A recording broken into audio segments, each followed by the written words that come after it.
Assalamualaikum warahmatullahi wabarakatuh. Saya Novita Deska Putri, NPM 1834020199. Saya akan menjelaskan satu materi dari mata kuliah Manajemen Lingkungan dan Sumber Daya Manusia.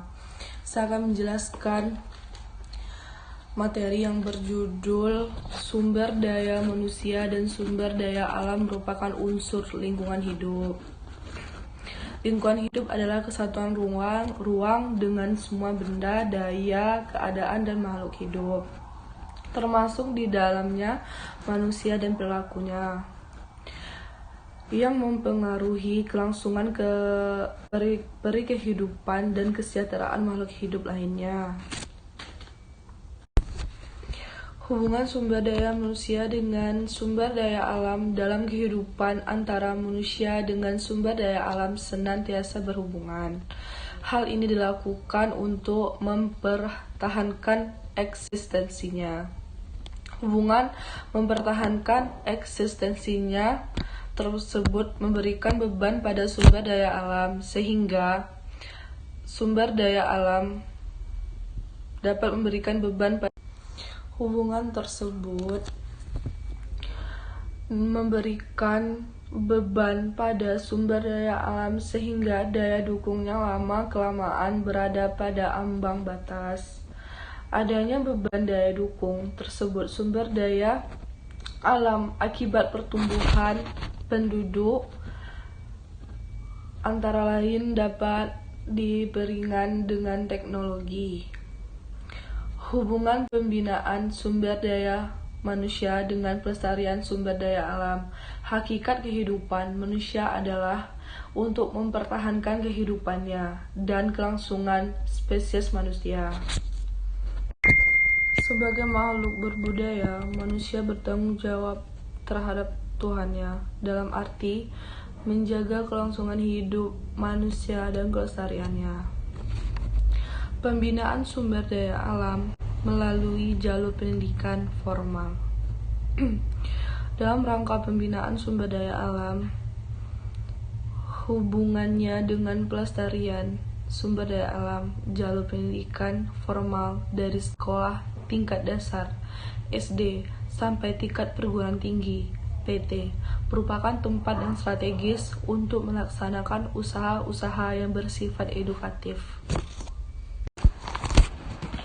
Pembinaan sumber daya manusia dalam hubungannya dengan pelestarian sumber daya alam melalui jalur pendidikan formal disampaikan bersama-sama dengan pendidikan kependudukan yang sering disebut dengan pendidikan kependudukan dan lingkungan hidup atau yang disingkat dengan PKLH.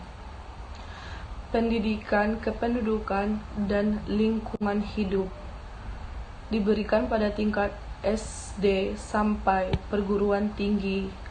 Metode yang dipakai adalah pendekatan monolitik untuk PT dan integratif untuk sekolah dasar atau SD, sampai dengan sekolah lanjut tingkat atas atau SLTA. Pendekatan monolitik adalah pendekatan yang didasarkan pada pemikiran bahwa setiap mata pelajaran merupakan sebuah komponen yang berdiri sendiri dan mempunyai tujuan tertentu dalam satu kesatuan sistem. Pendekatan ini dapat ditempuh melalui dua cara, yaitu pertama, membangun disiplin yang dinamakan pendidikan, kependudukan, dan lingkungan hidup. Yang kedua, kependudukannya dalam kurikulum sama dengan mata pelajaran lainnya. Secara ideal, kependidikan, kependudukan, dan lingkungan hidup menjadi mata pelajaran tersendiri di sekolah karena pembahasannya lebih luas dapat disajikan kepada peserta didik, yaitu menggunakan pendekatan monopolik. Konsekuensi dari penggunaan penegakan ini antara lain: 1. Menambah tenaga pengajar baru. 2. Menambah bidang studi baru. Dan yang ketiga, keharusan silabi tersendiri. Sedangkan pembinaan melalui jalur pendidikan non-formal, pada jalur pendidikan non-formal ini sering diabaikan karena dianggap tidak efektif dalam pengajaran dan dianggap tidak bagus untuk anak-anak yang baru mengikuti masa pelajaran tingkat SD. Dan itulah sekian materi dari saya.